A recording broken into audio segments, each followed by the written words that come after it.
नमस्कार। राम राम।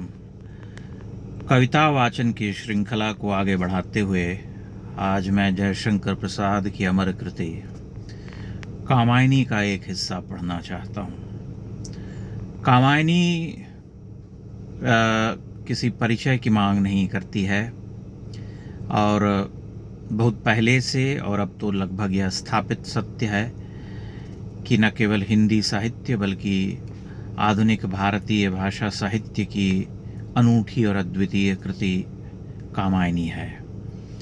जयशंकर प्रसाद एक महाकवि थे और मनुष्य का जो जीवन है, जो उसका दर्शन है, उसको जितनी सूक्ष्मता और जितनी गहराई से उन्होंने देखा समझा, उतना संभवतः कोई और कवि नहीं देख समझ पाया। वे सबसे महान दार्शनिक कवि थे 20वीं शती के। कामायनी एक लंबा और विशालकाय काव्य है, महाकाव्य है। इसका जो अंतिम हिस्सा है आनंद, उसका एक अंश मैं आपके सामने प्रस्तुत करूंगा और मैं आशा करता हूं कि आप इसे मेरे वाचन तक बने रहेंगे, सुनेंगे।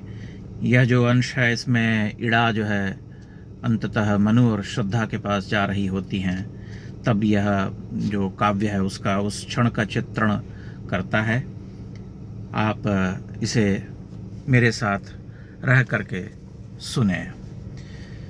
चलता था धीरे धीरे वह एक यात्रियों का दल, सरिता के रम्य पुलिन में गिरिपथ से ले निज संबल।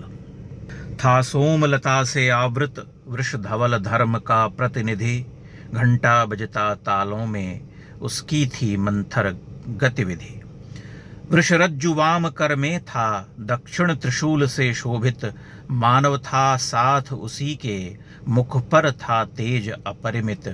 के हरि किशोर से अभिनव अवयव प्रस्फुटित हुए थे, यौवन गंभीर हुआ था जिसमें कुछ भाव नए थे।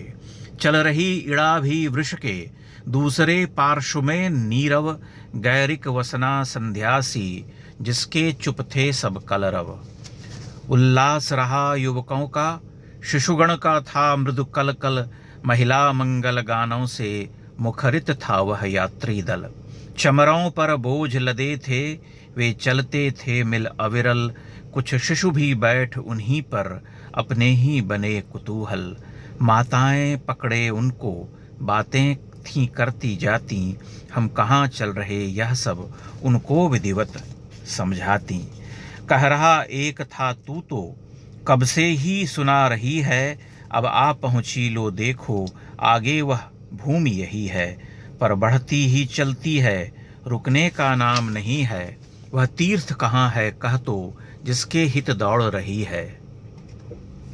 वह अगला समतल जिस पर है देवदारू का कानन, घन अपनी प्याली भरते ले जिसके दल से हिमकन।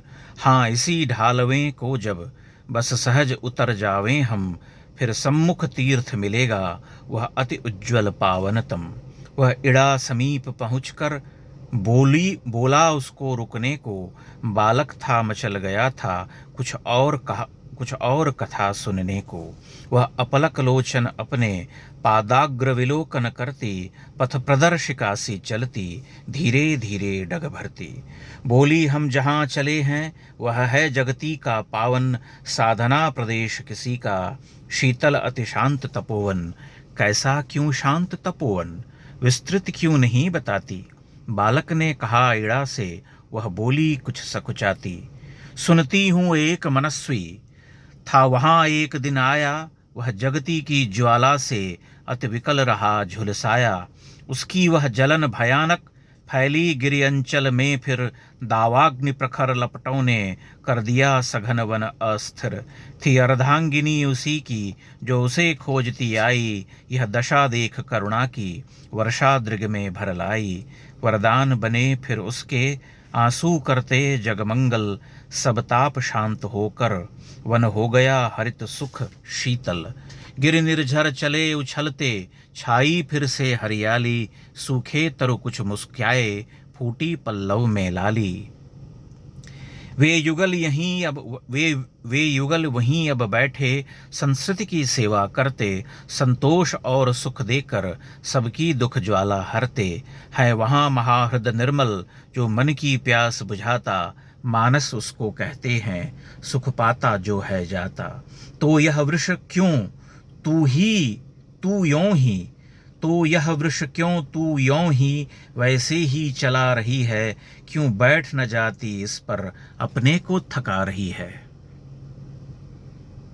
सारस्वत नगर निवासी हम आए यात्रा करने, यह व्यर्थ रिक्त जीवन घट पीयूष सलिल से भरने।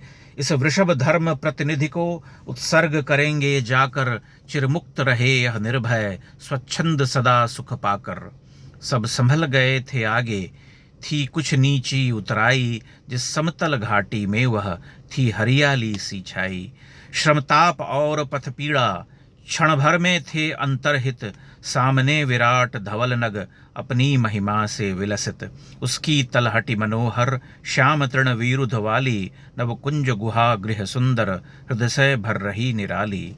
वह मंजरियों का कानन कुछ अरुण पीत हरियाली, प्रतिपर्व सुमन संकुल थे छिप गई उन्हीं में डाली। यात्री दल ने रुक देखा मानस का दृश्य निराला, खग मृग को अति सुखदायक छोटा सा जगत उजाला। मरकत की वेदी पर ज्यों रखा हीरे का पानी, छोटा सा मुकुर प्रकृति का यह सोई राका रानी। दिनकर गिरि के पीछे अब हिमकर था चढ़ा गगन में, कैलाश प्रदोष प्रभा में स्थिर बैठा किसी लगन में। संध्या समीप आई थी उस सर के वलकल वसना, तारों से अलक गुथी थी पहने कदम्ब की रसना।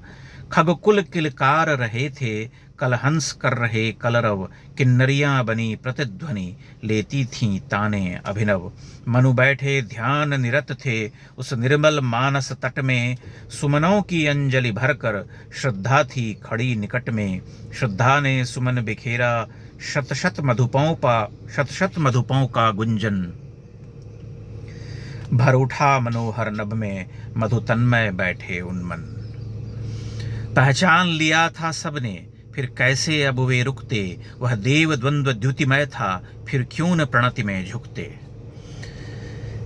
यह जो काव्य है, जैसा कि मैंने आपसे कहा कि गहन जीवन दर्शन वाला काव्य है, और इसमें यहाँ पर ईड़ा जो है अंत में श्रद्धा और मनु के पास जाती है और उसका पुत्र जो है कुछ सामान्य बालकों से प्रश्न पूछता है जिनके वे उत्तर देते हुए चलती है। कामायनी बहुत धैर्यपूर्वक पढ़ा जाने वाला काव्य है और उसमें बहुत अधिक सोच विचार की भी आवश्यकता है। उसे कोई ऐसे इस तरह से नहीं निपटा सकता क्योंकि इसमें बहुत गंभीर जीवन दर्शन है। मैं आशा करता हूँ मेरा वाचन आपको ठीक लगा होगा और आगे भी मैं कविताएं लेकर के आपके सामने आता रहूँगा। बहुत बहुत धन्यवाद।